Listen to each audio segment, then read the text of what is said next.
এখানে আছে দেখো বাংলাদেশের আরেকটি নদী হালদা। এই নদী মা মাছের কাছে খুব প্রিয়।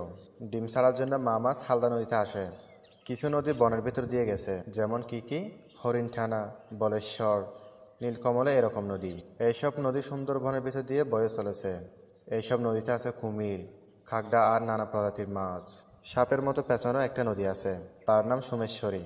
এই নদী ভালুকণা বয়ে আনে। পিয়াইন আরেক নদী, পাহাড়ে ঢলের সময় সে ছোট বড় পাথর বয়ে আনে। ভেবে দেখো, ছোট ছোট নদীও কি শক্তি।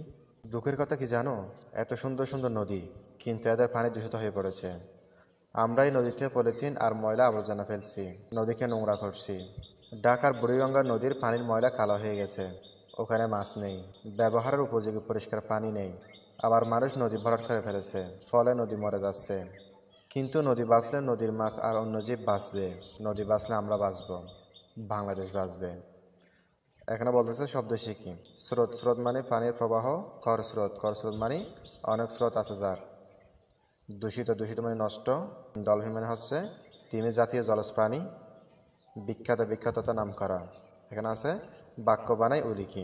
এখানে আছে একে বেঁকে, একে বেঁকে দিয়ে আমরা একটা বাক্য লিখতে পারি। এখান থেকে লিখতে পারি কিছু নদী একে বেঁকে চলে। এরপর এখানে আছে স্রোত, স্রোত দিয়ে আমরা একটি বাক্য গঠন লিখতে পারি, একটি বাক্য বানাতে পারি। কিছু নদীর স্রোত বেশি। এরপর এখানে আছে দেখো শান্ত, শান্ত দিয়ে আমরা একটি বাক্য গঠন করতে পারি, বাক্য বানাতে পারি। কিছু নদী শান্ত। এরপর এখানে আছে শখ, শখ দিয়ে একটা বাক্য গঠন লিখতে পারি। যেন শখ হয়েছে প্রতিবেশী দেশকে দেখা আসা। এরপর এখানে আছে শক্তি, শক্তি দিয়ে একটি বাক্য গঠন করতে পারি আমরা। ছোট ছোট নদীরও কি শক্তি। তাহলে শিক্ষিত বন্ধুরা, তোমরা এগুলো ভালো দেখে নিবা।